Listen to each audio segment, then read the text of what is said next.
चलो आज हम लोग देखते हैं क्या, अब ठीक है, और उसका आगे से हम हटा देंगे, काट के हटा देंगे। अभी ठीक है सर। आ रहने दो, काला है तो क्या हुए, काला नहीं काले हैं तो क्या हुआ, छोड़िए, अब पढ़ाई आपको पढ़ाई से आपका पहचान पढ़ाना है ना। तो देखिए आज हम लोग क्या देख रहे हैं, कारणों के आधार पर मुद्रास्फीति के प्रकार, कि कौन कौन से कारण हैं जिससे महंगाई बढ़ती है, मुद्रास्फीति होती है। जिसके मुख्य 3 कारक हैं। पहला है मांग जनित मुद्रास्फीति, दूसरा है मजदूरी मूल्य मुद्रास्फीति या निर्मित मुद्रास्फीति। इसमें क्या होता है कि मजदूरी बढ़ जाती है, जो भी सामान बन रहा है उसमें जो कच्चा माल लग रहे हैं उसकी कीमत बढ़ जाती है, तो इसी को कहते हैं मजदूरी मूल्य मुद्रास्फीति या निर्मित मुद्रास्फीति। तीसरा है लागत जनित मुद्रास्फीति, कंपनी की जो लागत है वह बढ़ जाती है। तो आज हम लोग चर्चा कर रहे हैं किस पर, मांग जनित मुद्रास्फीति पर। किस पे चर्चा कर रहे हैं, मांग जनित मुद्रास्फीति के कई कारण हैं। मांग जनित मुद्रास्फीति के कई कारण हैं, जिसमें पहला कारण है बढ़ती अर्थव्यवस्था। कौन सी अर्थव्यवस्था, बढ़ती अर्थव्यवस्था या मुद्रा आपूर्ति में वृद्धि। इसको समझा चुके हैं कि अगर लोगों के पास क्या हो, पैसा आना ज़्यादा हो जाए, अर्थात लोगों के पास अधिक धन होगा तो भी क्या होगा, मुद्रास्फीति होगी। लोगों के पास अधिक पैसा होगा, इस गेट को खोलो, लोगों के पास अगर अधिक पैसा होगा तो मुद्रास्फीति होगा, ये बात हम लोग समझ चुके हैं। अब देखिए दूसरे बिंदु पर देते हैं, इसमें समझने में किन्हीं को कोई दिक्कत। लोगों के पास अब अधिक पैसा होगा तो अधिक सामान खरीदने जाएंगे, और जैसे ही वह अधिक सामान खरीदने जाएंगे तो वस्तुओं का मूल्य क्या होगा, बढ़ेगा।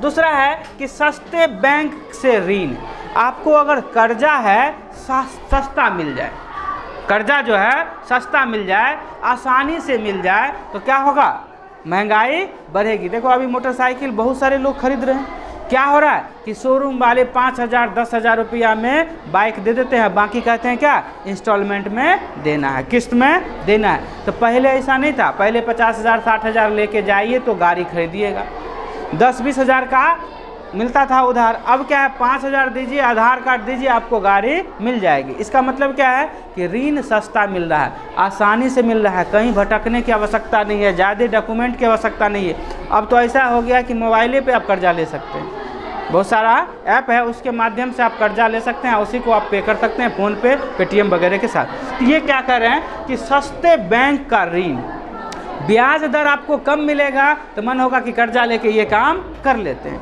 ब्याज दर अगर कम लगेगा तो ऋण लेके आप, जैसे ही आप ऋण लेंगे, कर्जा लेंगे 1 लाख 2 लाख रुपया, तो उसको क्या करिएगा, खर्च करिएगा ना। और जब खर्च करिएगा तो सब लोग यही सोचने लगेगा कि ऋण सस्ता मिल रहा है, कर्जा सस्ता मिल रहा है, लोन सस्ता मिल रहा है, तो लोन लेके काम करते हैं, घर बनाने का काम, घर के सामानों को, संसाधनों का खरीदने का काम। तो जो भी काम आप करने लगते हैं सब लोग करने लगेगा, तो क्या होगा, मुद्रास्फीति बढ़ेगा, क्योंकि मांग बढ़ जाएगी, क्योंकि सब में पैसा जुड़ा हुआ है। जैसे ही आपको बैंक से ऋण मिलेगा तो आपके पास पैसा आएगा ना, तो पैसा की बढ़ोतरी हुई, और जैसे ही पैसा की बढ़ोतरी होगी तो क्या होगा, वस्तुओं की कमी आने लगेगी, और जैसे ही वस्तुओं की कमी आने लगेगी तो महंगाई क्या होने लगेगा, बढ़ने लगेगा।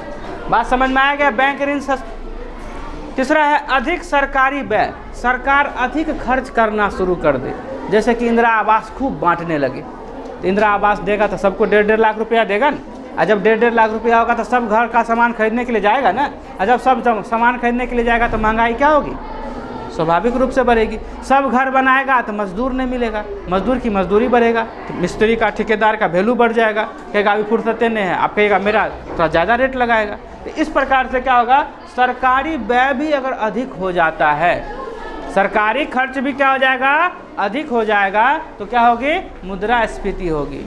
क्या होगी, मुद्रास्फीति होगी। उसके बाद है राजकोषीय प्रोत्साहन, जैसे देखिए अभी लड़कियों को 15,000 20,000 25,000 50,000 मिल रहा है। अभी तो मान लीजिए जो कम लड़की है, फर्स्ट डिवीजन है, लिमिटेड, कहा दिया जाए कि भारत में जितने लड़की है सबको 50-50 हज़ार मिलेगा। तो अभी तुरंत बताए थे, क्या बताए थे, कॉस्मेटिक दुकान पर क्या हो जाएगा, भीड़ हो जाएगा, कपड़ा के दुकान पर भीड़ हो जाएगा, महंगाई क्या होने लगेगी, सबके पास 50-50 हज़ार 1-1 लाख आ जाए तो महंगाई। तो यही है कि प्रोत्साहन राशि अगर आपको मिलने लगे, छात्रवृत्ति के नाम पर, आवास योजना के नाम पर, फर्स्ट डिवीज़न के नाम पर, पास होने के नाम पर, फेल होने के नाम पर, किसी कारण सरकारें है पगला जाएगा, कहेगा जितने फेल है सबको पैसा दे देंगे, जितने बेरोजगार है सबको पैसा दे देंगे, जितने मैट्रिक पास है सबको दे देंगे, सरकार पगला जाए। तो क्या होगा, प्रोत्साहन बढ़ा देगा। कभी कभी ऐसा होता है सबके अकाउंट में 2-2 हज़ार भेज दिया और सबके पास 2,000 है, 4,000, तो सब ना कुछ खरीदने जाएगा और जैसे ही खरीदने जाएगा तो महंगाई बढ़ जाए, क्योंकि आपको लगता है 2,000, लेकिन अगर यही 1 करोड़ आदमी करेंगे तो 2,000 करोड़ हो जाएगा। 1 करोड़ आदमी 2-2 हज़ार रुपया लेके जाएगा तो कितना हो जाएगा, 2,000 करोड़ हो जाएगा। तो अर्थात प्रोत्साहन, राजकीय प्रोत्साहन भी अगर बढ़ जाता है तो मुद्रास्फीति बढ़ेंगे। उसके बाद है कर दरों में गिरावट। अगर सरकार टैक्स कम कर दे, जैसे कि एक मोबाइल खरीदने जाते हैं और उस पर हमको 28% टैक्स लगता है, 18% टैक्स लगता है, नहीं, अब 1,000 का खरीदते हैं तो हमको कितना रुपया ऊपर से पे करना पड़ता है, 1,000 पर 180 रुपया, 18% टैक्स है। अगर यह कर दे, मान लीजिए छोटा अमाउंट है, 1 लाख पर क्या हो जाएगा, 11,800 हो जाएगा, नहीं हो जाएगा, नहीं 1,800 रुपया हो जाएगा। ये 18% है तो कितना रुपया हो जाएगा, 1 लाख पर कितना रुपया हो जाएगा, 18% तो 18,000 हो जाएगा। 1,000 पर 180 रुपया हो जाएगा। तो 1 लाख पर आपको 18,000 टैक्स लग रहा है। अब सरकार कह दे कि हम टैक्स कम करके 2% कर देते हैं, तो 1 लाख पर कितने रुपया लगेगा, 2,000 रुपया लगेगा। तो आपको लगेगा कि हमको बचत होगा, तो एक सामान कम ज़रूरत है तो 2 को खरीद लेते हैं। जैसे मॉल वाला दिमाग लगाता है, क्या लगता है, बाय 1 गेट 1 फ्री, दोनों का जाम जोड़ के एक के साथ कर देता है। आपको लगता है कि एक के साथ एक ले लेंगे तो हमको फ्री में आ जाएगा, वो दिमाग लगाए हुए रहता है, ठीक है। या मान लीजिए एक सामान बेचने पर उसको 10 रुपया बचता है और 10 का सेट बना दिया, 5 का सेट बना दिया और 2-2 फ़ायदा रखा, 2-2 रुपया ही फ़ायदा रखा, तो क्या होगा, 10 का सेट बना दिया और 2-2 फ़ायदा रखा, एक बेचने में उसको 10 रुपया फ़ायदा हो रहा है। सोचा कि 10 का सेट बना के 2-2 रुपया रखते तो 20 रुपया में फ़ायदा हो जाएगा।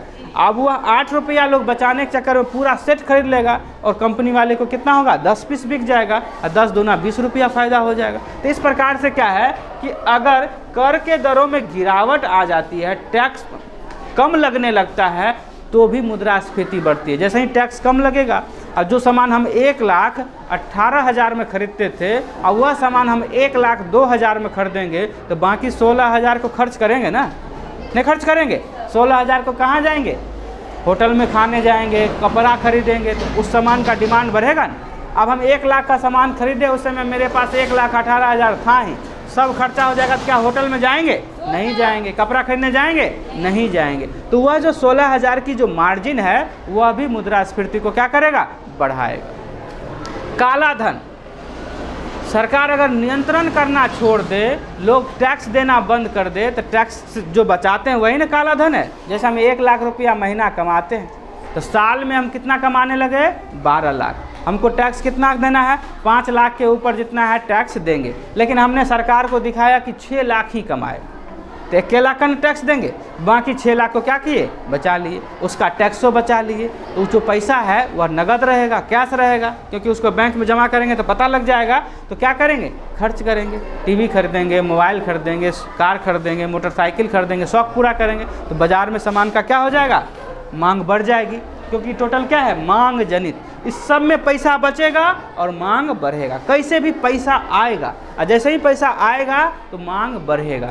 यहाँ पर भी वही है कि अगर टैक्स में गिरावट कर देते हैं, वहाँ से भी पैसा बच रहा है, राजकोषीय प्रोत्साहन हो रही है, उससे भी पैसा आ रहे हैं, अधिक सरकारी व्यय हो रहा है, उससे भी पैसे आ रहे हैं, बैंक से कर्जा मिल रहा है आसानी से, उससे भी पैसे आ रहे हैं, मुद्रा डायरेक्ट मिल गया तो डायरेक्ट। काला धन है, उसमें भी आपके पास पैसे बच रहे हैं तो उसका क्या करेंगे, खर्च करेंगे, और जैसे ही खर्च करेंगे तो मांग बढ़ेगा, और जैसे ही मांग बढ़ेगा तो क्या होंगे, महंगाई बढ़ेगी। मांग बढ़ेगा तो जैसे तुम लोग 100 विद्यार्थी हो, अब 10 को विद्यार्थी कहा सर हमको एक्स्ट्रा क्लास करा दीजिएगा, तो कहेंगे 200 रुपया महीना तो क्लास करा देंगे स्कूल के बाद। अब कहेगा 100 विद्यार्थी, 200 विद्यार्थी, अब हमारे पास बैठने का जगह 20 है, तब कहेंगे 300 का महीना लेंगे। 20 को बैठने का जगह है, कहेंगे 300 का महीना लेंगे।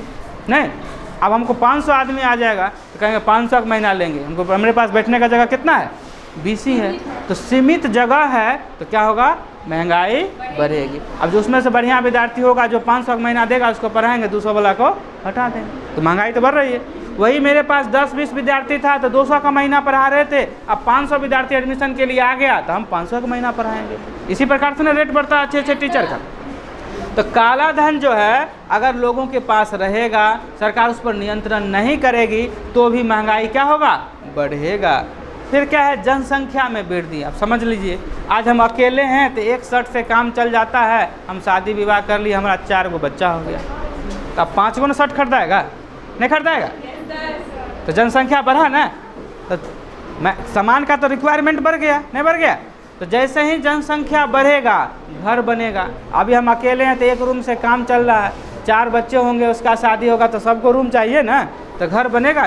तो क्या होगा, जनसंख्या जैसे ही बढ़ेगी मांग बढ़ेगा, भोजन के सामान का, कपड़ा का, घर का, सारी चीज़ों का। आज हमारे पास एक बाइक है, काम चल जाता है, और 4 बच्चे होंगे, साइकिल मोटरसाइकिल खरीदना पड़ेगा ना, तो उसकी मांग बढ़ेगी ना। तो जनसंख्या जैसे ही बढ़ेगा तो क्या होगी, मांग बढ़ेगी, और जैसे ही मांग बढ़ेगी तो क्या होगा, मुद्रास्फीति होगा, महंगाई बढ़ेगा। फिर है बचत में कमी। सब लोग सोच लेगा, क्योंकि कहा भी जाता है 4 दिन की ज़िंदगी है, सब लोग सोच लेगा कि बचा के क्या करेंगे, मरना ही है, सब यहीं रह जाएगा। कोई नहीं बचा, 100 रुपया कमाए 100 रुपया उड़ाए, सब। अभी लोग बचा के बैंक में रखता है तब ना, सब सोच ले कि हमारे पास जितने पैसा है सब खर्च कर देंगे। तो बचत में जैसे ही कमी होगी तो क्या होगा, महंगाई बढ़ेगा, क्योंकि जितने कमा रहे हैं सब उड़ा रहे हैं, तो सामान की मांग क्या होगी, बढ़ेगी। बचत करते हैं, पैसा FD में लगा देते हैं, LIC में जमा कर देते हैं, बैंक में रखते हैं, तब ना हम पैसा को खर्च नहीं कर रहे। हम सब सोच लेंगे कि कल मरना ही है, पैसा बचा के क्या करेंगे, सब पैसा जितने आया, वेतन आया, पूरा उड़ा लिए, तो क्या होगा, महंगाई बढ़ेगी। इतना तक समझ में आ गया, किसी में समझने में कोई दिक्कत? फिर लिखे हैं यहाँ घाटे का वित्त पोषण। घाटे का कल समझाए हुए थे, घाटे का वित्त पोषण क्या होता है। मैडम को लेके गए कहाँ, बाजार, और सोचे थे क्या, 5000 खर्च करेंगे, और साड़ी पसंद कर ली कितना का, 12000 का, नहीं कर ली। तो मेरा मन क्या था, 5000 करना, और वहाँ हो गया 12000 पसंद। अब हमारा खर्च कितना होगा, 12000 होगा, नहीं होगा। अगर हमारे अकाउंट में है तो ATM से निकाल लेंगे, फ़ोन पे से दे देंगे, तो 7000 एक्स्ट्रा खर्च हुआ। और उसी में बताए थे कि अगर 1 लाख आदमी इसी प्रकार से 7-7000 खर्चा करेगा तो कितने रुपया हो जाएगा, 70 करोड़ रुपया में बदल जाएगा, नहीं बदल जाएगा, तो बड़ा अमाउंट हो जाएगा। उससे भी नहीं होगा तो क्या करेंगे, दोस्त को फ़ोन लगाएंगे, अब हम फंस गए हैं, नहीं, हमारा इंसल्ट हो रहा है कि हमारे पास पॉकेट में 5000 है, यहाँ साड़ी पसंद हो गया, सामान पसंद हो गया, कितना का, 12000, 7000 हमको भेज दो। तो ये है घाटे का वित्त पोषण। सोच के गए थे कुछ, हो गया कुछ। होटल में खाने गए, सोचे कि चावल दाल खा लेंगे, अब मन हो गया मंचूरियन भी खा लेते हैं, नहीं, बटर नान भी खा लेते हैं। बेटा बेटी है साथ में, कहा आइसक्रीम भी पापा खिला दीजिए। बढ़ गया बजट, सोचे थे 500 रुपया खर्च करेंगे, हो गया 1500 रुपया खर्च, नहीं, अब कहीं से पे करना पड़ेगा, नहीं करना पड़ेगा। तो ये है घाटे का वित्त पोषण। घाटे का, क्योंकि बिना मतलबों को देखिएगा, महिलाओं का ये आदत होता है, लड़का का तो काम चल जाता है, 4 गो सैंडल होना चाहिए, नहीं, हम अपना चप्पल भी खरीदने गए, वो भी साथ में गई है मैडम, देख लेते हैं, नहीं खरीदेंगे, खाली देख लेते हैं। और जब देख लेने पर क्या हो जाता है, ये नया मॉडल है, खरीद लेते हैं। देखने पर ऐसा होता है, हम लोग जाते हैं मार्केट में, तो अनुभव बता रहे हैं, तो हम अपना चप्पल खरीदने गए, वो भी कहे कि हम भी चलेंगे, ऐसे घूम लेंगे बाजार।